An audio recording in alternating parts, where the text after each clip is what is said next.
Jangan terpancing, jangan terpancing. Jangan terpancing. Pilih kepalanya. Pilih. Sandiaga, pilih kepalanya. Pilih.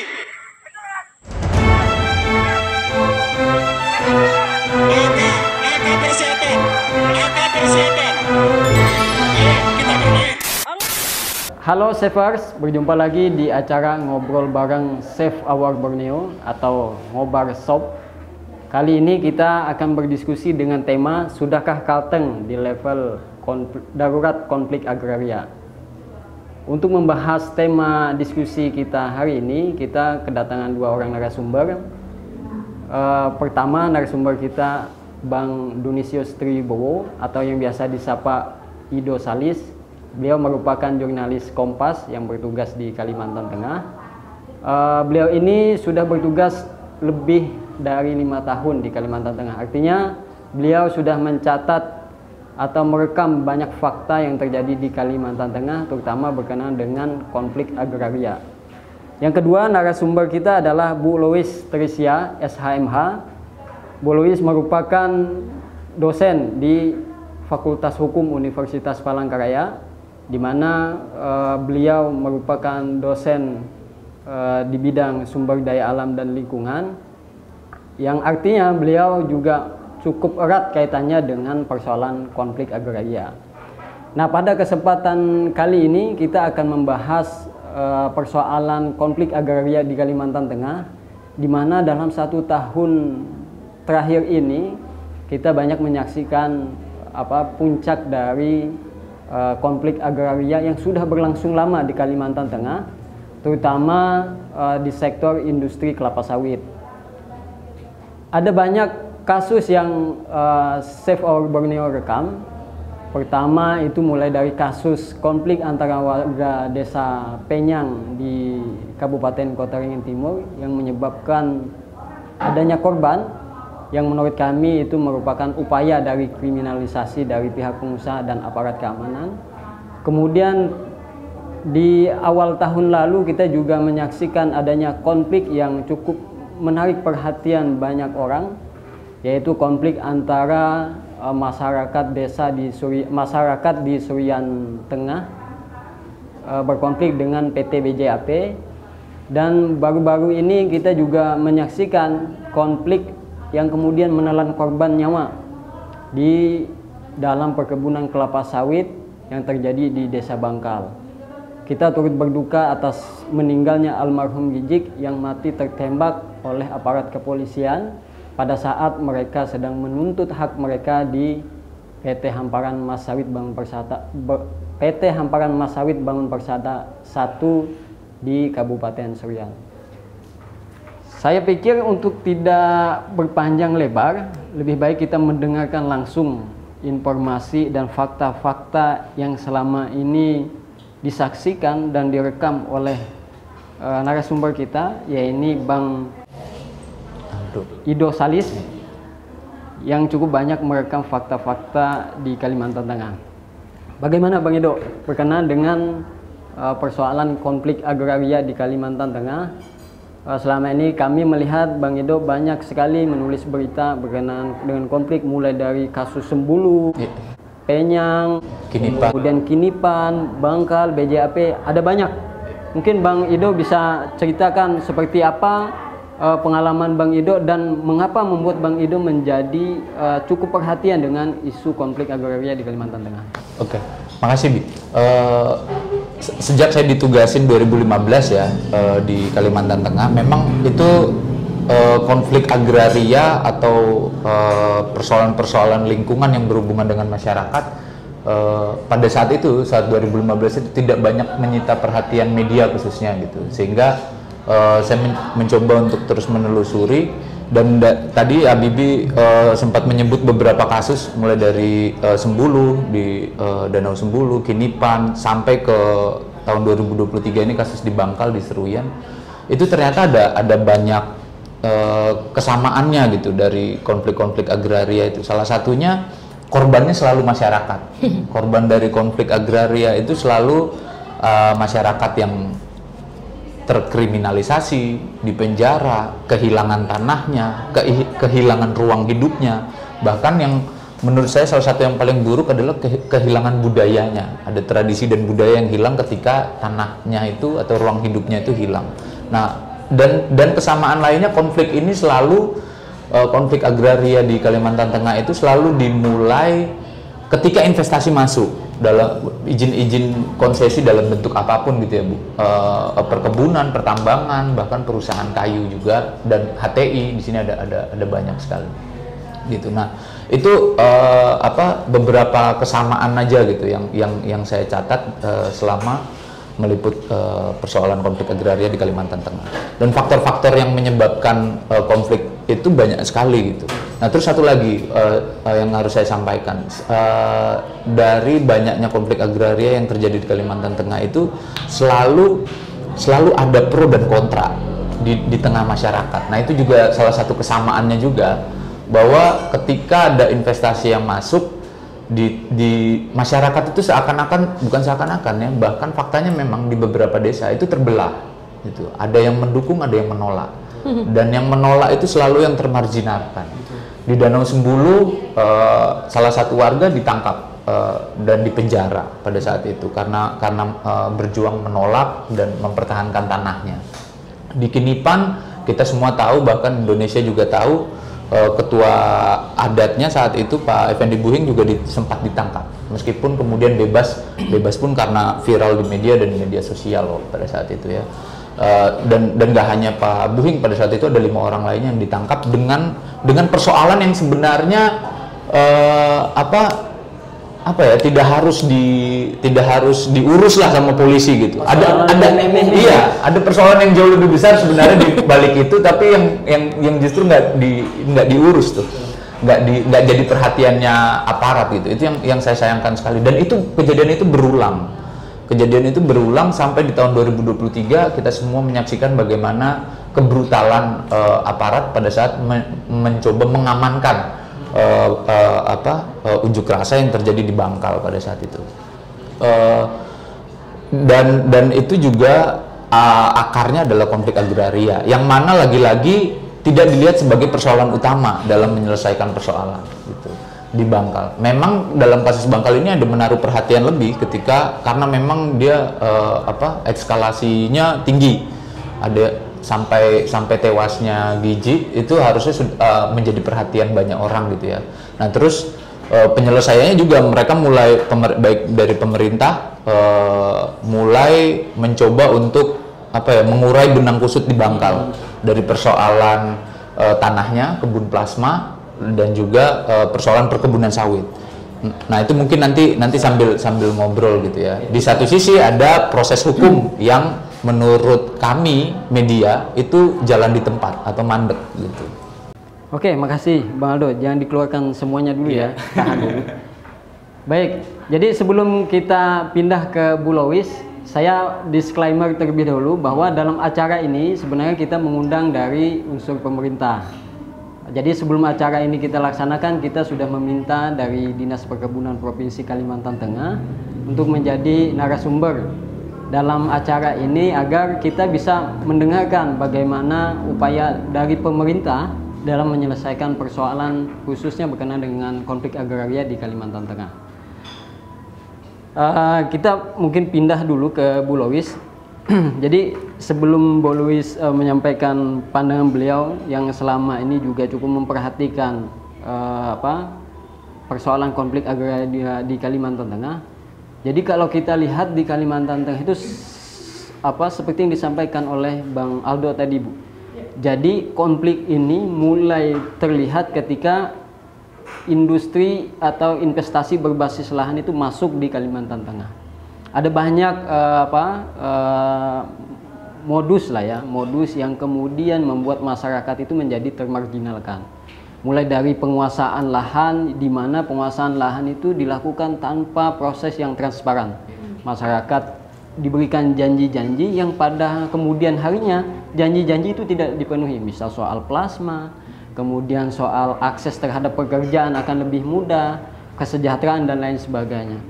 Jadi Kalau dilihat dari aspek hukum, khususnya hukum di bidang sumber daya alam dan lingkungan, karena tidak hanya konflik berkenan dengan manusia dan pengusaha, tapi ada konflik yang berkenan dengan lingkungan juga, Bu. Mungkin waktunya saya persilahkan kepada Ibu. Baik, terima kasih Mas Habibie. Kalau bicara tentang konflik itu memang menarik ya. Kalau di Kalteng ini mungkin tidak tahun 2000-an saja, 90-an tuh sudah muncul gitu. Tapi tuh 90-an itu kan ramenya masalah illegal logging tuh. Dan itu pun rame juga, ada dampaknya juga ke masyarakat. Tapi setelah tahun 2000-an banyak beberapa investasi yang manfaatkan lingkungan dan sumber daya alam gitu, terutama pemanfaatan tanah gitu untuk berinvestasi. Kalau bicara investasi, saya rasa masyarakat itu tidak menolak.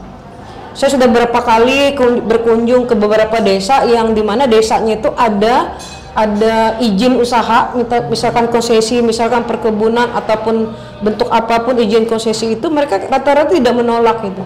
Tapi kebanyakan janji itu dalam artian hak yang harus diperoleh oleh masyarakat, contohnya CSR, terus berkenaan tentang hak yang harus diperoleh oleh masyarakat tadi, kalau bicara perkebunan ada plasma, berapa persen yang harus diberikan, tapi jangankan plasma, CSR pun itu kadang-kadang tidak sampai gitu. Nah itu yang menjadi, saya rasa, kalau bicara konflik itu kan ada kesenjangan yang terjadi antara masyarakat, dalam hal ini ya masyarakat dengan investor investasi gitu. Jadi kalau bicara investasi, masyarakat itu tidak banyak menolak gitu. Walaupun tadi kata Bang Aldo ada pro dan kontra. Tapi kalau bicara pro-nya itu kebanyakan mereka menerima keberadaan investasi. Tujuannya apa? Saya tanya kadang-kadang untuk memenuhi kebutuhan, bukan keinginan.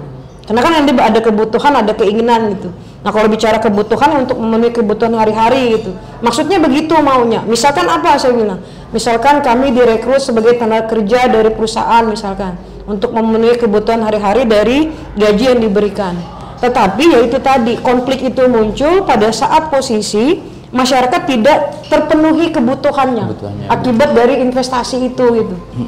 Ya, tadi yang saya bilang ada beberapa hak-hak yang diterima oleh masyarakat gitu yang harusnya dipenuhi oleh perusahaan, misalkan dana CSR saja. Dana CSR pun kadang-kadang itu kan wajib di sebuah perusahaan harus memenuhi itu, tapi tidak dilakukan oleh beberapa perusahaan. Nah, beberapa kasus konflik sumber daya alam khususnya dalam hal ini di daerah Bangkal itu, saya rasa itu sudah, kalau bicara konflik itu kan ada dua secara umum itu, ada konflik hukum, ada konflik kepentingan. Nah saya rasa awal mula dari konflik yang terjadi di Bangkal itu konflik kepentingan saja. Konflik kepentingan itu apa? Konflik yang terjadi akibat ada kebutuhan atau hak masyarakat yang tidak terpenuhi oleh perusahaan. Nah beda nanti dengan konflik hukum. Kalau konflik hukum itu ada sesuatu pelanggaran atau ada sesuatu yang bertentangan dengan hukum yang dilakukan oleh perusahaan. Tapi saya rasa sebenarnya gampang saja sebenarnya. Saya berkali-kali kadang orang tidak setuju dengan demo, tidak setuju dengan unjuk rasa, kalau saya enggak. Karena kalau kita belajar resolusi konflik itu, salah satu menyelesaikan konflik itu ya berdemo gitu. Itu namanya konflik manifest. Kan konflik itu ada konflik manifest, ada konflik laten. Kalau konflik laten itu kan yang masih terpendam dalam diri ini, masih disimpan gitu. Nanti apa misalkan, tapi dalam hatinya sudah jengkel gitu. Itu konflik laten namanya. Ada namanya konflik manifest. Konflik manifest itu konflik yang sudah diluapkan. Karena sudah nggak tahan lagi nih di dalam diri ini. Ini nggak bisa nih kalau nggak kita lakukan sesuatu. Nah itu namanya konflik manifest. Nah konflik manifest itu salah satunya dengan unjuk rasa, demonstrasi dan sebagainya. Dan demonstrasi pun di Indonesia diizinkan gitu. Walaupun dengan cara-cara yang wajar, cara-cara yang sesuai dengan aturan. Makanya saya rasa awal mula konflik Bangkal itu sebenarnya gampang saja. Itu konflik kepentingan. Konflik kepentingan itu bisa diselesaikan dengan musyawarah. Jadi konflik kepentingan itu misalkan ada sesuatu kebutuhan atau hak yang tidak terpenuhi, asalkan dibicarakan, kebutuhan itu terpenuhi, ada dapat win-win solution-nya, selesai. Itu namanya konflik kepentingan. Nah, tapi sekarang tidak konflik kepentingan lagi ini, tapi sudah menjurus ke konflik hukum. Salah satunya ya terjadi pada masyarakat Desa Bangkal. Bahkan ada terjadi penembakan gitu, yang itu yang disayangkan. Bahkan saya setelah mendengar berita itu di hari itu ada beberapa orang menanyakan, Blues itu pelanggaran HAM atau apa? Saya nggak bisa jawab karena saya bilang mohon maaf saya nggak bisa jawab ini, kan harus hati-hati juga nih. Saya nggak bisa jawab. Kenapa? Saya bilang saya nggak tahu persis tentang masalahnya ini apa gitu. Pada hari itu yang orang rame-rame penembakan itu, Blues ini pelanggaran hukum kah atau apa? Waduh, saya bilang mohon maaf saya untuk hari ini saya nggak bisa jawab dulu apakah ini pelanggaran atau apa. Karena pada dasarnya itu ada kejahatan gitu, yaitu apa, penembakan itu tadi.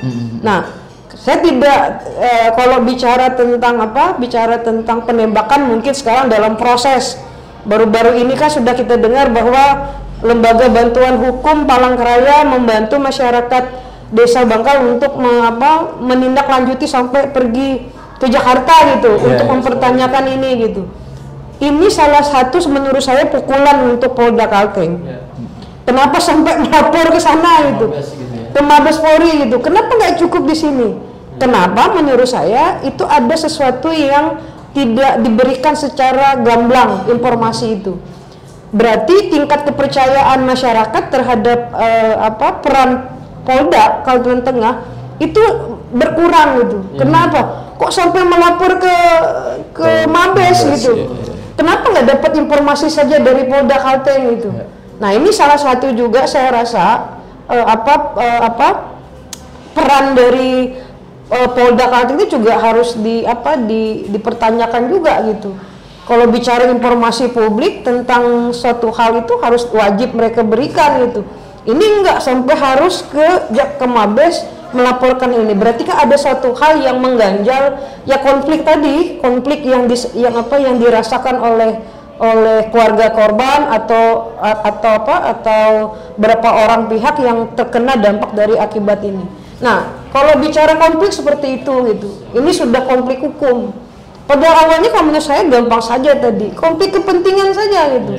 Ada masalah, ada hak yang tidak terpenuhi, silahkan bicarakan dengan pihak perusahaan, ini hak yang masyarakat penuhi, selesai. Nggak ada lagi yang namanya unjuk rasa, demonstrasi.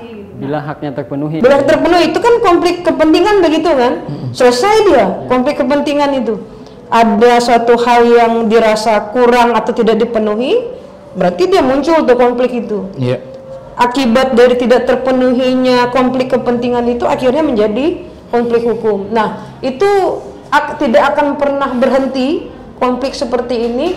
Satu, itu banyak lembaga yang harus terlibat dalam beberapa konflik di Kalteng ini, terutama pemanfaatan pengelolaan sumber daya. Saya lebih suka itu sebenarnya pengelolaan daripada pemanfaatan.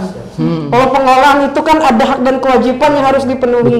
Kalau pemanfaatan itu kan zaman dulu ada hak penguasaan hutan sesuka hati gitu. Kalau sekarang kan ada namanya izin. Sebenarnya izin itu kan ada hak dan kewajiban yang harus dipenuhi. Nah, tapi ya itu ada kewajiban yang tidak dipenuhi itu. Kenapa? Saya rasa ya itu banyak faktor juga gitu. Seperti yang kadang-kadang kita dengar perusahaan sudah memenuhi kewajiban tapi ada hal-hal lain yang tidak sampai.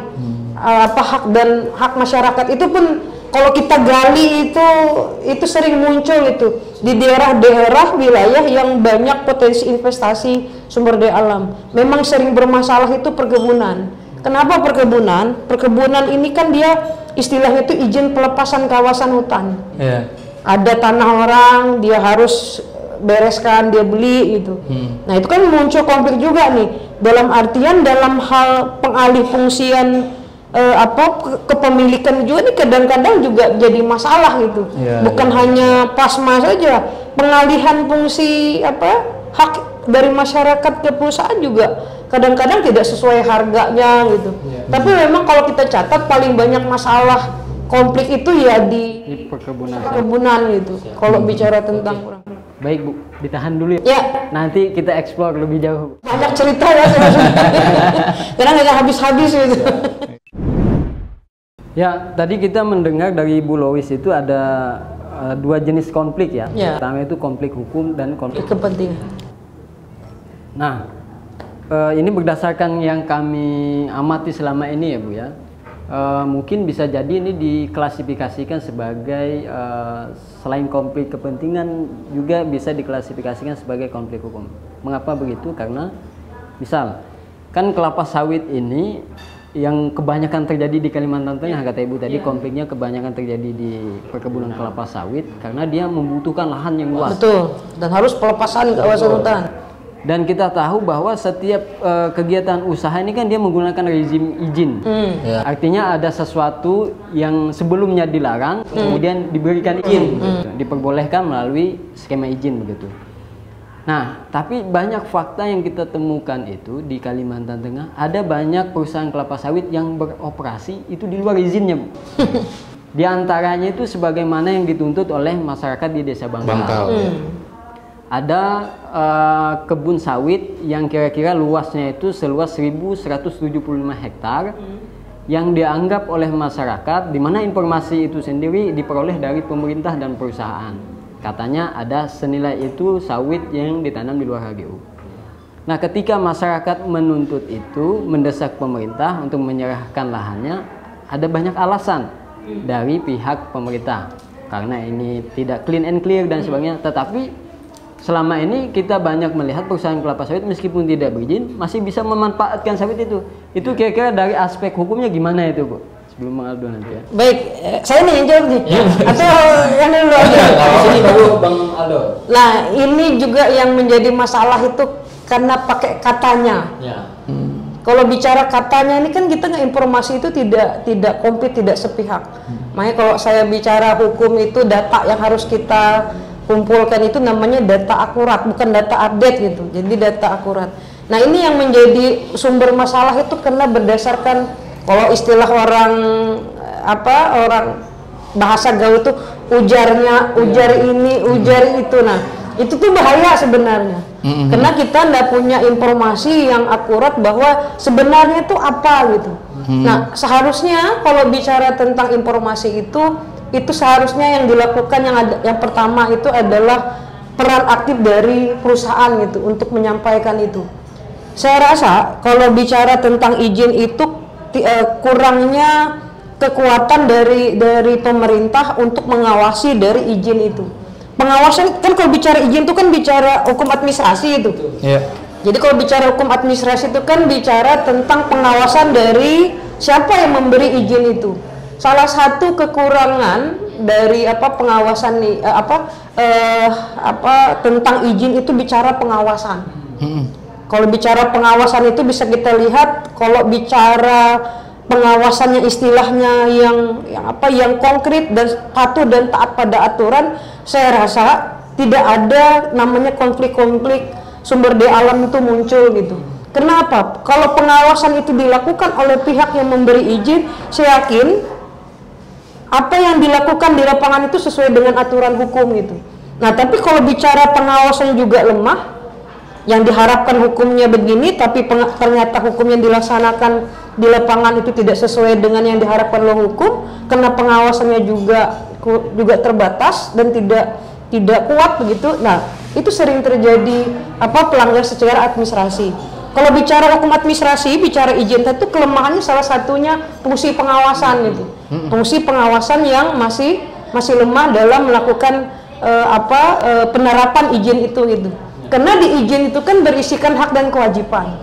Kalau bicara kewajiban apa yang harus dilakukan oleh perusahaan, hak apa yang harus diterima dan hak apa yang diterima oleh perusahaan maupun masyarakat yang berdampak akibat dari adanya usaha tersebut ya di wilayah itu. Kalau pengawasan itu, hak dan kewajiban itu saya rasa benar dan sesuai dengan isi dari izin itu, saya yakin masyarakat itu dalam usaha itu berkegiatan di situ, saya rasa membawa kesejahteraan itu. Karena kalau bicara izin itu kan bagus itu. Apa yang diterima masyarakat, apa yang tidak boleh dilakukan oleh perusahaan. Tapi di sini saya rasa itu kelemahan dari isi izin itu pengawasan. Karena kewajiban yang nggak dijalankan. Iya, karena pengawasannya lemah. Kewajiban tidak dilaksanakan karena pengawasan yang lemah. Mungkin ya ada cawe-cawe itu, cawe-cawe Cawe-cawe siapa? Pasti cawe-cawenya perusahaan dengan pemerintah. Iya, iya. Karena kan yang memberi izin itu kan pemerintah gitu. Nah sekarang yang perlu dipertanyakan juga bukan hanya perusahaan gitu. Sekarang peran pemerintah itu apa? Karena jelas di pasal 33 ayat 3 Undang-Undang Dasar 45, bumi, air, kekayaan alam yang terkandung di dalamnya dikuasai Oleh negara. Tapi kata dikuasai itu bukan memiliki, Iya. tapi mengatur bagaimana peruntukan, bagaimana bumi, air, kekayaan alam yang terkandung ini diatur dan digunakan intinya kan untuk kemakmuran penguasa ya, penguasa bukan ya? Makasih. Nah sebenarnya kan di situ. Mungkin bener itu. Penguasa ya. Kalau saya tuh kadang Kayaknya sih bener sih. kadang berkelakar di kelas itu mana bumi, air, kekayaan terkandung di dalamnya dikuasai oleh negara digunakan sebesar kemakmuran penguasa. Gitu. Nah penguasa di sini ya tadi orang yang memberikan izin dari usaha itu tadi. Saya rasa di situ dulu titik awal dari bicara izin itu di pengawasan. Kalau pengawasan sesuai dengan isi izin, saya rasa tidak ada masalah gitu. Nah sekarang ada apa dengan orang yang memberikan izin, tapi bagaimana dia sudah memberikan izin itu sudah diawasi belum? Hak dan kewajiban si perusahaan itu sudah dilakukan apa enggak? Kalau tidak sesuai dengan isi izin, ya kan ada berbagai macam sanksi administrasi gitu. Ada teguran tertulis sebanyak 3 kali, ada teguran lisan, lalu ada penghentian sementara kegiatan itu sampai pencabutan. Nah sekarang mungkin Bang Aldo yang punya data, adakah perusahaan di Kalimantan Tengah atau di Indonesia yang izinnya dicabut oleh negara akibat kewajiban itu tidak dipenuhi? Oke. Karena otomatis berpengaruh ke hak masyarakat. Kalau saya sendiri belum pernah, pengetahuan saya belum pernah gitu mendengar bahwa ada perusahaan yang dicabut izinnya akibat tidak memenuhi kewajiban, terutama masalah plasma tadi gitu. Mungkin Bang Aldo itu yang punya data itu gitu. Iya, kalau di Kalteng ya Bu ya, aku nggak tahu di Indonesia di Kalteng itu dicabut belum, tapi direkomendasikan untuk dicabut. Hanya sementara kan, dihentikan sementara lah. Dihentikan sementara ada, direkomendasikan untuk dicabut ada, itu pun karena dia udah mendapatkan izin tapi belum bekerja, belum beroperasi. Saya pernah itu Bang Aldo. Kenapa sampai itu tidak terjadi pencabutan itu? Itu ada kepentingan. Betul. Siapa pemilik perusahaan itu? Iya. Pasti itu berpengaruh. Ada konflik kepentingan lah ya. Pasti konflik kepentingan. Balik siapa ke pemiliknya kepentingan gitu. lagi ya. Sebenarnya kalau mau keras-kerasan hukum administrasi itu tidak memenuhi isi izin, tidak memenuhi hak dan kewajiban, cabut ya. Sekarang bicara siapa pemiliknya gitu. Jadi konflik kepentingan juga berpengaruh gitu di situ gitu saya rasa. Ya, apalagi kalau kita melihat pada tahun 2018 itu kan ada Inpres moratorium ya. Nomor 8 tahun 2018 berkenaan dengan perkebunan kelapa sawit. Penundaan izin baru dan evaluasi terhadap perkebunan kelapa sawit yang sudah ada. Nah, hari ini kita berangkat dari kasus Bangkal karena ini cukup menarik perhatian banyak pihak, mulai dari masyarakat sendiri dan juga pemerintah. Nah, kita sih berharap kasus Bangkal ini tidak hanya sebagai solusi yang sifatnya sementara gitu. Harapan kita tuh ada upaya dari pemerintah sendiri memang untuk memperbaiki tata kelola industri kelapa sawit di Kalimantan Tengah. Nah, mungkin kita juga perlu dapatkan informasi dari Bang Aldo. Terakhir ada upaya dari pemerintah provinsi untuk menyelesaikan konflik berkenaan dengan plasmanya. Iya. Berkenaan dengan plasmanya. Ini yang soal Bangkal ya. Apakah penyelesaian itu juga sekaligus untuk memperbaiki tata kelola industri sawit di Kalimantan Tengah, ataukah hanya sekedar untuk mendamaikan sementara? Meredam sementara. Ya, bahasa pemerintah biasanya meredam supaya situasi kondusif gitu ya Bu. Saya udah kayak pemerintah belum? Tapi kan dapat informasi dari Ya, kalau dari hasil liputan dan wawancara juga ngobrol off the record banyak sebenarnya. Maksudnya ya pemerintah ada berbagai macam upaya yang sudah dilakukan. Persoalannya nanti tergantung para masyarakat atau teman-teman savers yang menilainya sejauh mana upaya itu sudah dilakukan kan gitu. Nah kalau secara nasional, jadi sekarang itu bahkan harusnya sudah dilakukan kerja-kerjanya Satgas Sawit karena pemerintah membentuk tim Satgas Sawit akibat kalau bahasanya Luhut dulu itu ada yaitu perkebunan kelapa sawit yang keterlanjuran berada di kawasan hutan yang isunya akan dilakukan pemutihan. Tapi ditolak oleh KLHK kemarin sama menteri bahwa itu bukan pemutihan. Betul. Gitu, memang ada mekanismenya, harus dilalui. Dia harus melihat lagi status kawasannya. Ini nanti berhubungan dengan yang Bangkal. Maksudku di Kalimantan Tengah itu kalau dari datanya Dinas Perkebunan dan Satgas Sawit itu hampir 600 ribuan hektar itu berada di kawasan hutan. Datanya angka ini berubah terus tuh. Teman-teman SOB dulu punya angka, KPK bahkan punya angka dulu sampai 1 juta kalau nggak salah dari Korsup KPK ya, sawit yang berada di kawasan hutan. Kenapa bisa sampai seperti itu? Faktornya juga banyak banget. Salah satunya karena RT RWP kita sampai sekarang belum selesai dan belum jelas. Dan dari 600 ribu itu masuk juga perkebunan sawit yang ada di Bangkal. Yang dimana tadi udah disebutkan angka sama Habibie soal 1175 hektar. Angka itu betul dan itu dibenarkan oleh pemerintah bahwa itu berada di luar HGU. Berada di luar HGU, tapi mereka sudah beroperasi bertahun-tahun di sana, sudah ngambil hasilnya dan nggak ada yang dibagi ke masyarakat ya, dibagi dalam tanda kutip gitu Bu, karena mereka merasa perkebunan mereka, perusahaan itu sudah ada sejak aturan 20% kebun plasma. Berarti mereka merasa suka-suka aja bikin aturan ya. Nah itu berhasil apa tidak itu saya berusaha jadi pemerintah dulu ya. Enggak, maksudnya saya mengulang pernyataannya pemerintah. Jadi dari 1175 itu dia nggak amparan bentuknya kalau kita ngomongin yang di Bangkal ya. Dia spot-spot. Jadi berpisah-pisah gitu. Nah, yang bisa diberikan ke masyarakat setelah perdebatan yang alot dan mediasi yang berkali-kali itu 443 hektar.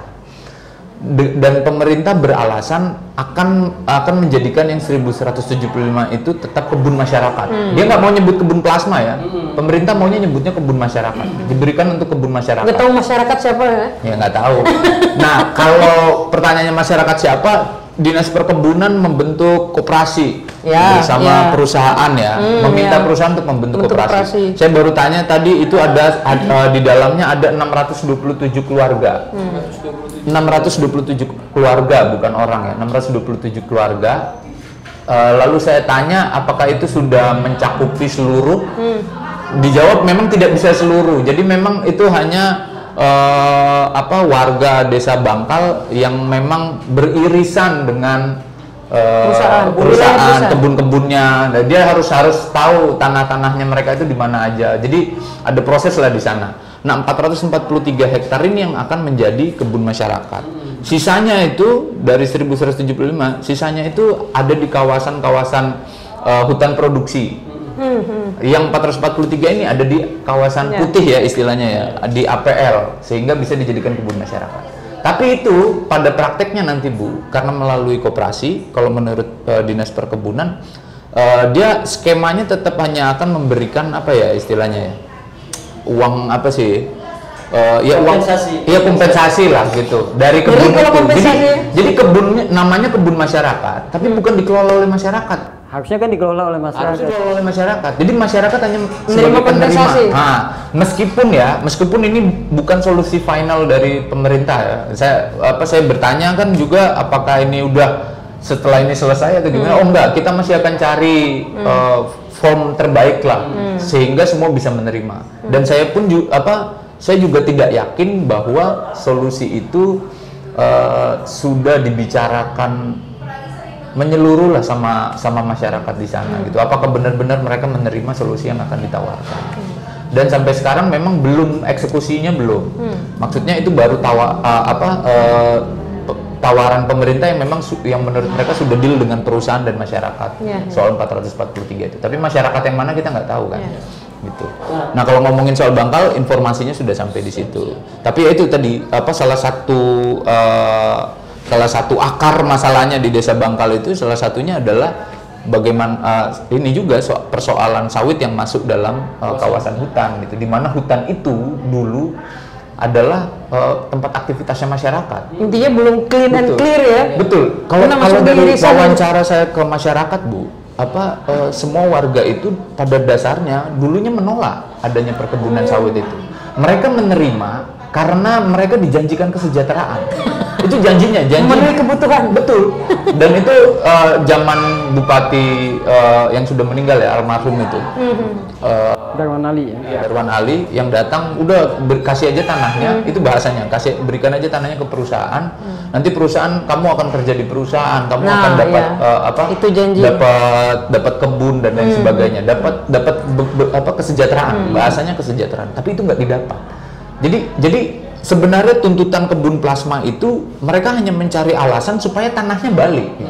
Nah, kalau kita konflik agraria ini yang perlu digarisbawahi kan adalah tanahnya kan. Kepentingan yang Ibu bilang tadi itu, kepentingannya masyarakat adalah tanahnya sebenarnya. Bukan soal dia dikasih uang terus selesai masalah itu, enggak. Ketika dia dikasih uang, apakah ruang hidupnya balik gitu. Nah, itu yang perlu dipikirkan sama pemerintah yang menurutku sampai saat ini masih miss. Pemerintah belum sampai situ mikirinnya gitu. Ada ruang hidup yang hilang. Dan ini, jadi sebenarnya masalah ini muncul, ya benar katanya Bu, pengawasan. Tapi saya berani katakan masalah ini muncul karena negara. Iya, karena keterlanjuran mereka tidak menyelesaikan berbagai macam kewajibannya negara. Salah satunya soal RT RWP, soal keterlanjuran itu tadi. Kalau batas-batas itu udah jelas, status kawasannya sudah jelas, dan itu dijalankan dengan baik, konflik pasti akan terhindar. Nah, pemerintah itu memberikan statement ya, maksudnya dengan pembentukan Satgas Sawit ini, itulah dimulainya tata kelola perkebunan kelapa sawit yang berkelanjutan. Nah, saya nggak bisa jawab maksudnya apakah sekarang itu dia sudah tertata atau belum, karena janjinya sampai 2 November ya, itu sudah lewat. Ya, karena undang-undangnya memang membatasi sampai dengan 12 November. Ya. Undang-undang Cipta Kerja. Ya, udah lewat dan sampai sekarang hasilnya belum dibuka. Betul. Kemarin Menteri LHK datang ke sini, saya tagih itu, dia bilang nanti kita akan gelar konferensi pers untuk memberikan data dan hasil Satgas Sawit. Oke, tadi menarik ya, Bu Lois menyampaikan bahwa konflik ini banyak terjadi karena aspek pengawasan yang lemah dari pemerintah. Nah, selama ini juga Save Our Borneo itu melihat konflik-konflik antara masyarakat dengan perusahaan kelapa sawit ini itu cenderung pemerintah itu tidak mengambil posisi apapun. Menurut kami, mengapa? Karena ketika masyarakat menuntut berhadapan dengan pemerintah juga tidak mengambil peran sebagai penengah. Justru belakangan ketika ada gesekan barulah muncul sebagai pihak yang memediasi masalah ini. Padahal kita tahu bahwa mereka kan menggunakan izin. Artinya ada satu kewajiban yang diberikan oleh pemerintah kepada pihak pengusaha. Namun ketika kewajiban itu tidak terpenuhi, justru masyarakat yang menemukan dan mengajukan protes, demonstrasi dan lainnya. Di samping itu juga faktanya memang ada sekitar 600 ribuan hektar kelapa sawit di Kalimantan Tengah yang masuk dalam kawasan hutan. Kalau kata Ibu tadi, tidak clean and clear artinya. Karena clean and clear itu tidak hanya dari masyarakat clean and clear-nya, tapi juga dari negara. Status kawasan hutannya. Kalau menurut Ibu berkenaan dengan peran pemerintah selama ini dari akademisi ya, kelemahannya itu di mana saja kira-kira? Dan seharusnya pemerintah itu berbuat apa dengan konflik yang terjadi selama ini? Baik, jadi kalau bicara, ini kan peran lembaga ini. Peran lembaga kan kalau bicara kewenangan itu, kekuasaan itu kan ada 3. Ada eksekutif, legislatif, yudikatif. Saya juga waktu kasus Bangkal itu menanyakan waktu itu, kemana pemerintah dengan legislatifnya? Kan legislatif atau dewan nih. Harusnya kan mereka turut ikut serta gitu menyelesaikan itu. Waktu kalau pas saat di kelas kan ditanya, Bu, gimana? Kalau menurut saya ada 2 peran lembaga ini, eksekutif dan legislatif. Eksekutif itu mana? Saya bilang peran pemerintah daerah, terutama kepala daerahnya. Yang namanya kepala daerah itu kan dia dipilih oleh masyarakat, dia harusnya membela gitu kepentingan, atau bukan kepentingan lah, bicara hak dari masyarakat gitu. Terus bicara legislatifnya, saya bilang mana anggota dewan yang dipilih oleh masyarakat yang mau membela hak-hak masyarakat ini gitu.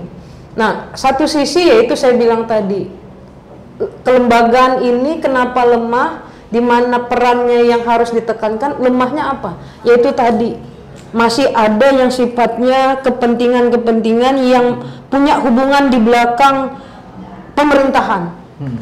Dalam artian ada hubungan ikatan hal lain yang mungkin saja saya rasa itu ada sesuatu yang sifatnya apa ya istilahnya punya hubungan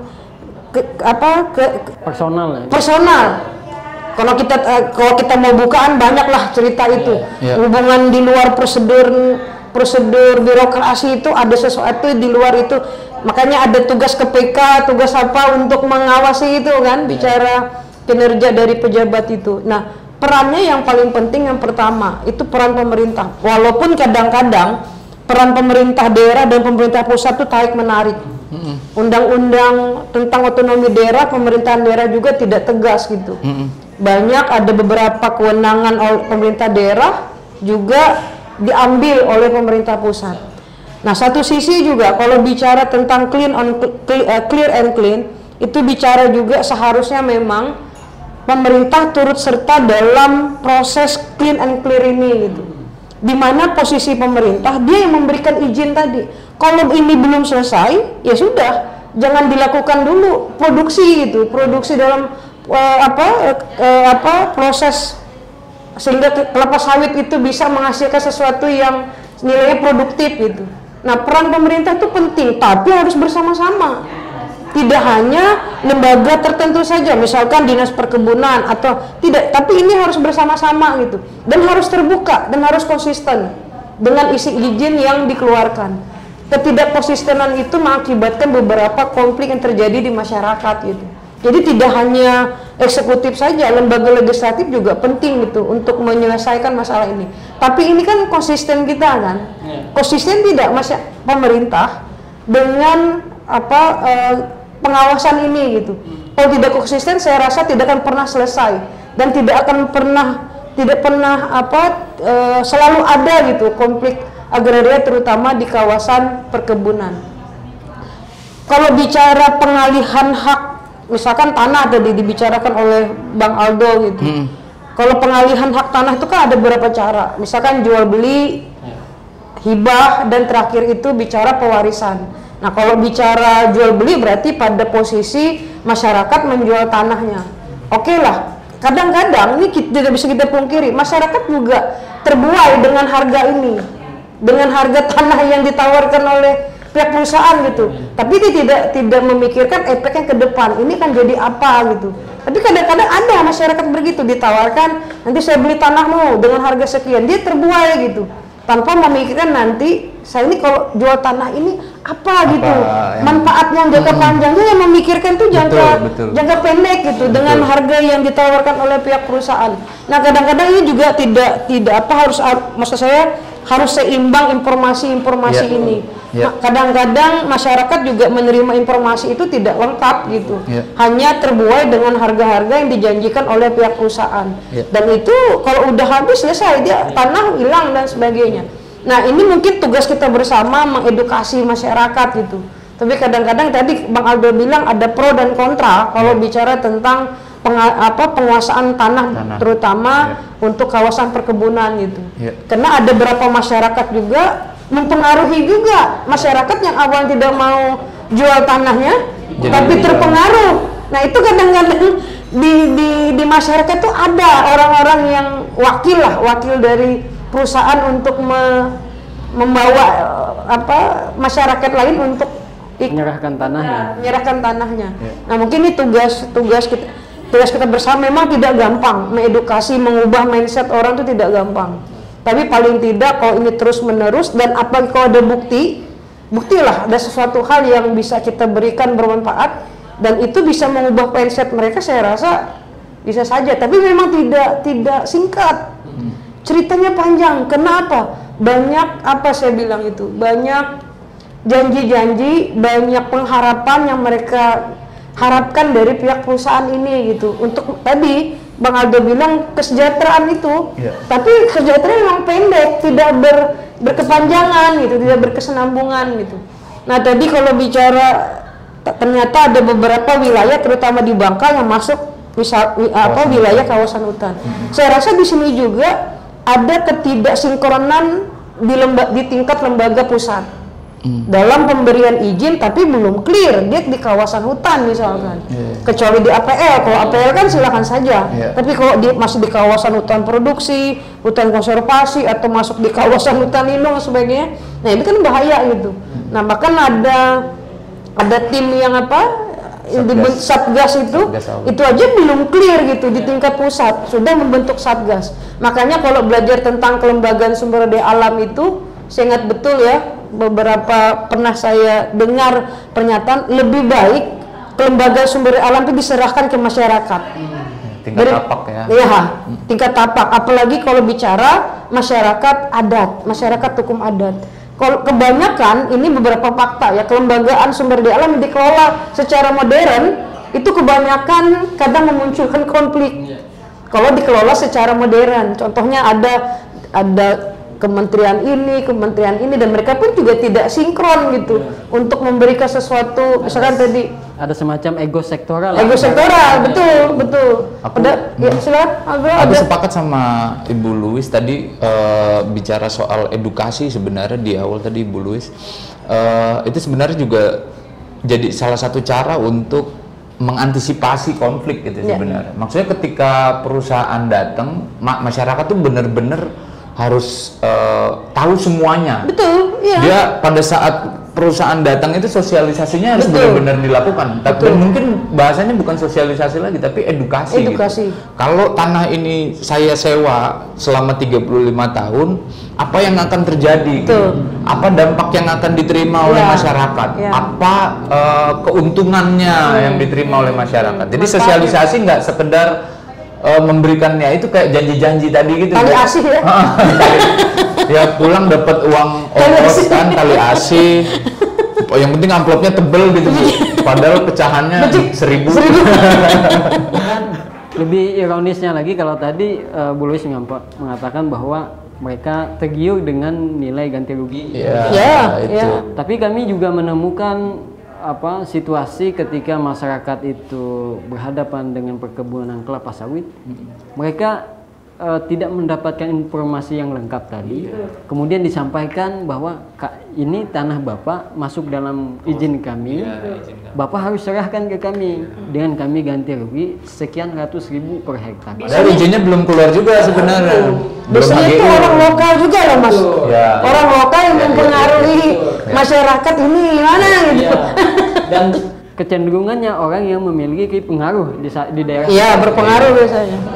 Nah itulah sebenarnya, makanya sebenarnya edukasi dan sosialisasi dan edukasi kalau itu dijalankan dengan baik itu pasti bisa mencegah konflik gitu. Ketika masyarakat benar-benar menerima informasi yang sebenarnya seperti apa gitu. Kalau perlu perusahaan itu presentasi gitu kan. Betul. Presentasi ini loh, contohnya kebun kami di mana gitu, atau ini kebun tetangga nih di Sumatera nih. Jadinya begini. Nah, ya masyarakat ada bukti gitu. Iya, jadi masyarakat pulang itu kan langsung pasti dulu dia membayangkan gitu kan. Benar juga gitu ya. Bisa lah nih.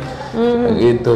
Jadi untung ruginya itu masyarakat yang ini, dan menghormati keputusan masyarakat gitu. Kalau dia menolak ya jangan dipaksa pakai cara lain untuk supaya masyarakat bisa nerima. Ada proses padiatapa lah. Iya, betul, dari tingkat bawah. Suara dari bawah lah harus didengar itu. Ya, jadi tadi menarik ya yang disampaikan oleh Bu Louis sama Bang Aldo soal edukasi ya dalam upaya mencegah konflik. Tapi melihat situasi Kalimantan Tengah hari ini, di mana industri sawitnya itu sudah eksis ya, sudah eksis, di mana konflik juga sudah terjadi di mana-mana. Tapi ada kesempatan karena ada periodisasi. Perkebunan kelapa sawit ini kan dia berlangsung selama sekian puluh tahun. Kemudian dia melakukan peremajaan, begitu juga izin. Termasuk juga kesempatan dalam proses pemutihan.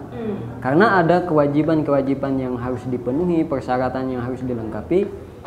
Kalau dengan situasi seperti ini, kira-kira menurut Bu Louis dan Bang Aldo, dalam upaya menyelesaikan konflik dan mencegahnya di kemudian hari, apa yang harus diperkuat oleh pemerintah dan juga oleh teman-teman di masyarakat di level akar rumput ya. Ini aku dulu ya. Bang Aldo boleh lah. Makasih Bi. Ya, itu pertanyaan berat banget sebenarnya yang mungkin nggak Bukan saya. ditanyakan ke Iya. kita ya. Enggak, Bukan. Pemerintah kan ya. Dari masalah-masalah yang ada itu sehingga Tapi paling nggak kita sepakat dulu tadi sesuai dengan tema kita bahwa memang sudah Darurat. sudah darurat gitu. Kalteng itu sudah darurat. Dan itu darurat itu menurut saya diperburuk sejak tahun 2015 saat RT/RWP itu tidak jadi disahkan gitu. Sehingga sejak saat itu konflik jadi terus bertambah, terus melebar dan makin runyam dan makin buruk gitu dari tahun ke tahun sampai dari 2015 sampai 2023 konflik itu ironinya sampai nyawa melayang lah gitu, nyawa melayang di kebun sawit. Saya pernah nulis tentang itu, ironi nyawa melayang di kebun sawit. Itu sebenarnya sebagai sebuah tragedi yang harusnya membuka mata banyak orang gitu, bahwa ini nggak boleh dibiarkan gitu, harus benar-benar jadi fokus. Selama penegakan hukum juga di satu sisi harus benar-benar bisa jadi bisa membuat masyarakat tuh puas dengan proses hukum yang harusnya dijalankan dengan baik gitu. Ketika penegakan hukum itu baik, pasti konflik juga bisa diminimalisir gitu. Jangan malah penegak hukum justru menambah masalah gitu. terlibat ya dalam konflik itu sendiri. Terlibat dalam konflik atau memperuncing konflik itu, memperuncing konflik agraria yang jauh lebih besar gitu. Dan ya itu tadi, kalau dari sisi pemerintah aturan udah begitu banyak kan, aturan yang mengatur tentang pengelolaan perkebunan kelapa sawit udah ada, yang mengatur tentang tata batas wilayah, tata perizinan, soal status kawasan itu sudah ada gitu. Yang diminta oleh masyarakat adalah aturan yang benar-benar ditegakkan untuk kepentingan masyarakat gitu, karena memang disitulah tugas pemerintah kan. Untuk dia membentengi masyarakat. Jadi kalau dalam prinsip jurnalistik itu kan ada independensi itu. Nah, saya karena ngomong sebagai wartawan ya, dan nggak ada yang netral dalam jurnalistik itu. Dia harus menentukan sikap. Nah, pemerintah juga harus menentukan sikap gitu. Sikapnya kemana? Sikapnya ke masyarakat yang termarginalkan itu, masyarakat yang terpinggirkan, yang dia menderita karena adanya investasi gitu. Karena investasi nggak boleh membuat masyarakat menderita, nggak boleh. Itu prinsip yang harus dipegang teguh oleh pemerintah. Bukan berarti kita terus menolak investasi gitu ya, tapi dia harus benar-benar men-tracing investor-investor yang datang itu supaya mendapatkan investor-investor yang bertanggung jawab terhadap lingkungan, terhadap masyarakatnya terutama. Dan masyarakat juga dia perlu kuat, kalau perlu berorganisasi gitu, berorganisasi baik dalam bentuk masyarakat hukum adat, berkomunitas dan lain, untuk memperkuat dirinya sendiri paling tidak, dan teredukasi dengan baik bagaimana dia juga harus tahu tuh istilah-istilah dalam konflik agraria supaya dia bisa menjaga dirinya dan keluarganya, menjaga tanahnya sendiri lah paling nggak, membentengi tanahnya, kira-kira gitu. Bu Luis mungkin. Baik, saya nambah ya dari Bang Aldo. Kalau bicara penegakan hukum tuh memang ada 3 tahap itu. Ada preemptif, ada preventif, ada represif. Kalau kembali ke kata darurat ya harus represif, penanganan, nggak bisa lagi yang preemptif dengan preventif. Nah, kalau bicara penegakan hukum itu ada 3 itu, preemptif, preventif, dan represif. Tapi kalau kata darurat ya berarti sudah ada sesuatu kejadian atau perbuatan yang dalam artian ada sesuatu yang melanggar hukum gitu, dan itu berdampaknya cukup besar dan lumayan cukup memberikan beban yang cukup besar bagi masyarakat. Jadi lebih kepada represif. Kalau preemptif itu tadi yang saya katakan, coba pemerintah bekerja sama dengan masyarakat, mengedukasi tadi, memberikan tadi kata Bang Aldo, mungkin masyarakat harus pandai apa itu konflik, apa yang akan terjadi apabila kalau misalkan izin itu tidak memenuhi hak dan masyarakat itu terabaikan gitu. Dia harus paham dulu gitu, dan pemerintah juga harus memberikan informasi itu pemerintah, perusahaan, masyarakat tuh harus bersinergi gitu, dalam artian memberikan informasi yang sejelas-jelasnya dulu. Kalau kami beroperasional di sini tuh ini loh dampaknya, ini loh dampak budayanya, ini loh dampak sosialnya, ini loh dampak ekonominya. Ada 3 itu biasanya, sosial, budaya, dan ekonomi. Nah ini akan memunculkan dampak-dampak ini. Nah itu harus diketahui dulu oleh masyarakat gitu, dari 3 dampak ini. Terus namanya preventif, yaitu tadi dengan pencegahan.